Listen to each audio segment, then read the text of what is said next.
Welcome to the Tournament Poker Edge podcast, brought to you by TournamentPokerEdge.com, the only podcast dedicated exclusively to poker tournament strategy. Now here's your host, Clayton Fletcher. Hello once again, everybody, and welcome to the Tournament Poker Edge podcast, sponsored by Jaka Coaching, where you can receive a 7-day free trial and 20% off of your membership by using the promo code TPE. My name is Clayton Fletcher, and I am in balmy, unpretentious Seven Hills, Ohio. Happy as always to be bringing you yet another episode of the world's longest running poker strategy podcast. Yes, I am in the Midwest of these United States, visiting some family and, of course, visiting the Jack as well. The Jack is the local casino here. It seems like I always end up in Ohio right before the big MSPT event comes to town. So everybody is getting ready for that. They're having satellites for these big tournaments that they're going to be having here next week. But for now, there's just a lot of hyper-aggressive PLO cash games. They run 5-5. There's usually a straddle, but not always. They do bomb pots. It's like a whole thing out here in Ohio. You get a wild mixture of really bad players and a few really good ones. And I'm assuming that the really good ones are making a ton of money off of the really bad ones. I'm not sure I've ever been to a place where the disparity between the good players and the bad players was this pronounced. You guys are going to say I'm crazy, but I don't think they have any average PLO players in Cleveland. At least not that I've seen. These guys really know what they're doing, or they don't have the first slightest clue. So, I mean, I'll leave it up to you guys to let me know which side of the spectrum I happen to be on. But, I've been having fun there. I've been there a few times since I arrived here a couple days ago. The games have been pretty good. The players have been a little bit nicer than I remember them being last time around, a little bit more friendly to me as an outsider. The dealers remain very unprofessional, kind of, ribbing the players, maybe talking about strategy. It just seems like everybody knows each other, and so the lines of professionalism aren't as distinctly demarcated. But be that as it may, it's always good to be back at the Jack. I also had some pretty serious online success this week. Thank you for those of you who tuned in very late the other night when I was still in Maryland visiting my family there, and I played on Club WPT Gold in their daily $33 mystery bounty tournament, and I got 12th place on Sunday night with like 7,100 players in there, and I twitched the last, couple of levels, not even that much, maybe last 15 minutes or so. Of course, when I started the stream, I didn't know I only had 15 minutes left in the game, but there were 2 tables remaining in the tournament, and it was kind of getting exciting. Although by that time, all of the important big mystery bounties had been claimed by my opponents. I did manage to claim a $350 mystery bounty, as well as a free ticket into the Gold Million, which is happening this Sunday. It's a tournament I've never played in before. I'm excited to try it out for free for the first time this weekend. I also collected something like 10 or 11 more bounty prizes, which were either the very lowest or the second lowest in the mystery bounty strata. This tournament has a $33 buy-in, and on Sundays, a $200,000 prize pool guaranteed. So it's a good time. I've actually had a decent amount of success recently in that particular mystery bounty tournament. I've made some pretty serious changes recently to my mystery bounty strategy due to working with Jaka Coaching. Most notably, I'm limping more. Once the bounties are in play, it often makes sense to limp with your strong hands and some not so strong hands alike. You just kind of want to be in the mix when it's time to make a decision on whether to collect a bounty or not. And because some players get so aggressive in trying to, go bounty hunting or whatever you want to call it, it's good to have some pretty strong limps in there, maybe even aces or kings, hoping that somebody's going to raise over your limp to try to isolate the short stack so that they can try to collect a bounty, and then they find out the hard way that you were waiting in the weeds with your monster. So that's worked out a few times for me, as well as some other strategies that I'm learning on Jaka coaching. And I want you guys to get in on the fun as well. The videos are easy to follow and to understand, and the information that I'm getting from these excellent coaches on Jaka, I retain the information for more than 5 minutes after I watch the video, which to me is the sign of a good teacher and a good teaching format. I want you guys to give it a try. You can try it for free for 7 days by using this link, jaka.poker/TPE. And then after that 7 days is up, if you're ready to buy, you'll save 20%, whether you get a monthly membership or an annual membership at jaka.poker/TPE. All right, let's go back and look at the hand that we talked about in last week's strategy segment. And this time we'll use the solver and check my lines. Just make sure I'm not doing anything that is too far outside of the realm of game theory. So the blinds, this was again from the monster stack. This is the hand that we talked about at the end of last week's episode. So if you haven't listened to that, you might want to go back and check it out now. Anyway, the blinds were 300, 500, and 500. And I have 65,000 in my stack. So it's, over 100 big blinds early on in the tournament. The action folds to me on the button. I've got ace-8 offsuit, and I raised it up to 1,200, and the big blind called. So I can't imagine that the solver is going to take exception to me opening ace-8 on the button in this spot. And of course, the solver also opens ace-8 all the time, 100%. This is a pure open, and the solver also likes my sizing, by the way, 2.3 big blinds right there where it needs to be. So with 3,200 in the pot, the flop comes king of spades, 10 of clubs, 4 of hearts, and I have ace-8, so a total whiff here. My opponent checks, and I bet 1K, which is 2 big blinds, and my opponent called. Now, I remember saying last week I thought this flop would be so much better for my range than for the big blinds range that I thought this might even be what we call a range bet, which means no matter what 2 cards I have in this situation, I'm betting this flop 100% of the time. It turns out we bet this flop 98% of the time, and I have one of the few hands that doesn't 100% pure bet it. We do bet it 95% of the time with my exact hand, ace-8 offsuit, and we check 5%. But yeah, this flop calls for what is almost a pure range bet here as well.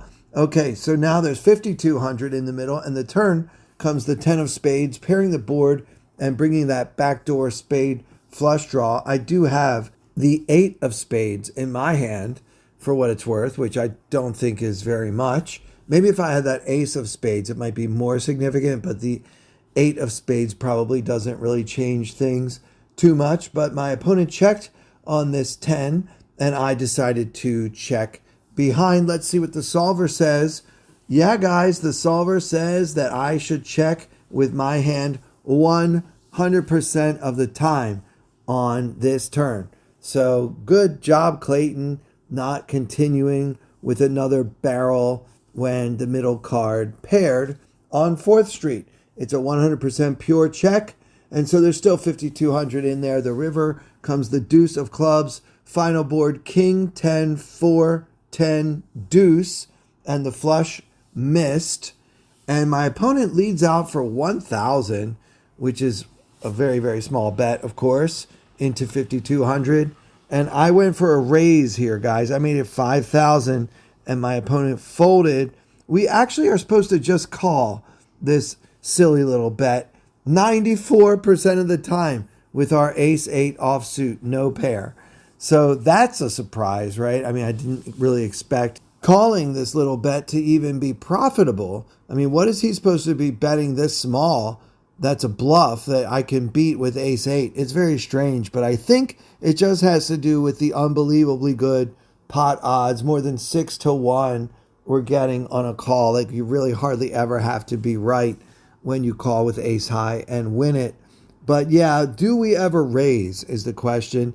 Turns out the solver approves the raise, but it's a very, very low frequency play. In fact, less than 1% of the time are we raising in this situation. So although it's not a pure blunder, it's definitely not a big part of the strategy. Well, how could it be when we're calling 94%?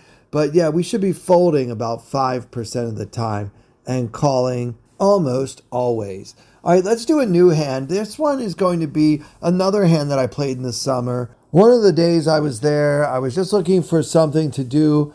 I think maybe I had a day 2 to play the next day. And so I needed like a 1-day tournament, and I found one. Actually, it was a $1,100, $1,100 seniors event at the Venetian with a $250,000 guaranteed prize pool. They got 671 players, guys. So over 600,000 in the prize pool. Not bad for a 1-day tournament. At this point in the game, there were 270 players remaining with 100 paid. So I was, kind of in the mix. I had an average stack. The blinds were 1K and 2K with a 2K big blind ante. And the average stack was 97,000, which is what I had. About 50 big blinds, M of around 20. And the player under the gun was a decent player of Asian descent. And he opens kind of big to 5,500. He's only got 60K in his stack. Now, you might say, wow, that's almost 3x. Isn't that crazy? But when you play in seniors events, you will see things from another time happen quite often. Now, this player was decent compared with the rest of the competition that I was facing in this tournament. He would not be considered decent generally. So part of the fun of playing in a seniors event is you have access to a player pool in which the skill level is not as strong as what you're used to being up against when you pay $1,100 to play in a tournament.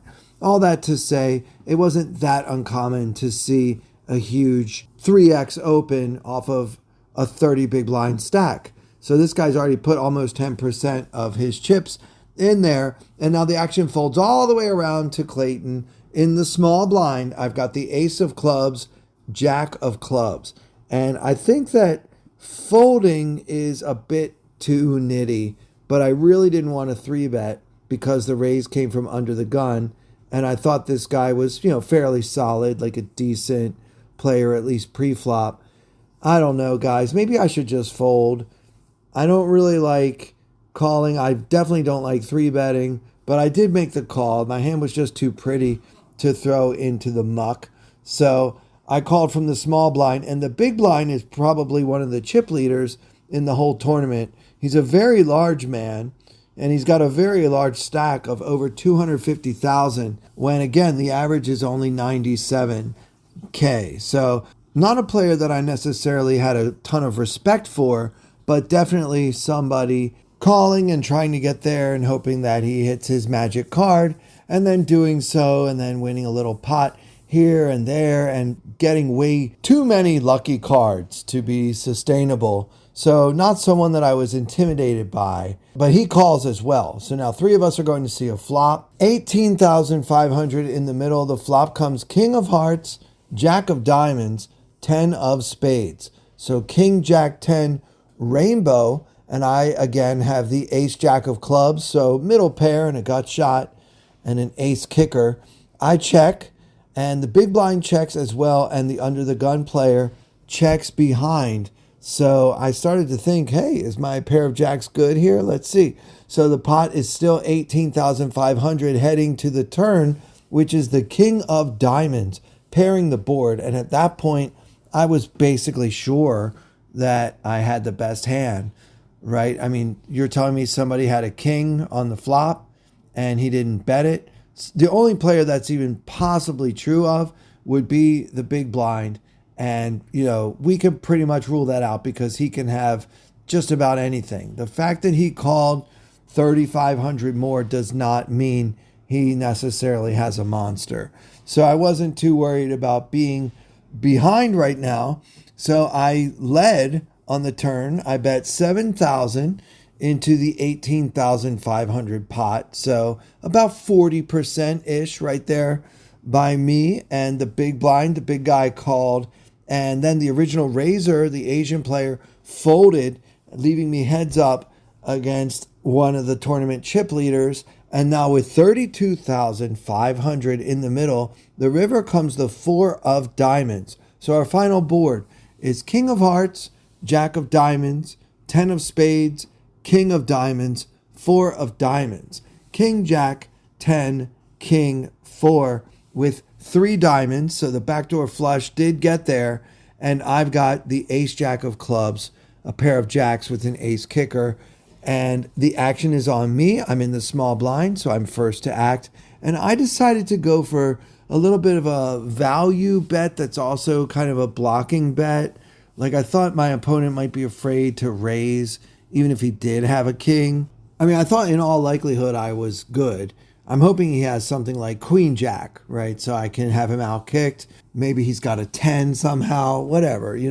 There are so many hands that I can still beat on this river. I felt like I had a value bet, but I wanted to do a sizing that would also serve as a defensive bet as well, because maybe my opponent will fear that I have a flush or something. So I bet 8,500, so about a quarter of the pot. There's 32.5 in the middle, and my opponent called rather quickly. I proudly turned over my ace of clubs, jack of clubs, and he even more proudly showed the 8 of diamonds, 5 of diamonds. So he did, in fact, go runner, an 8 high flush. And even when he did, because his flush was so low and because the board was paired, he didn't want to raise my dinky river bet. And this little tournament ended up being one of many near misses for me this summer. I soft bubbled, I guess you could say. I finished about 25 places off the money, which happened quite a few times throughout the course of what proved to be a very difficult summer. And that'll do it for this episode. Hope you guys enjoyed it. Do us a favor and subscribe to the YouTube channel. My name on YouTube is @ClaytonComic. It really helps out a lot. Even if you don't want to watch the videos, just become a subscriber and help me get the numbers up. That would really mean a lot. And for everyone here at Tournament Poker Edge, with special thanks, as always, to our very generous sponsor, Jaka.poker/TPE. My name is Clayton Fletcher. Thank you so much for listening. I wanna hold them like they do in Texas plays. Fold them, let them hit me, raise it, baby, stay with me. Luck and intuition, play the cards with babes to start. And after she's been hooked, I'll play the one that's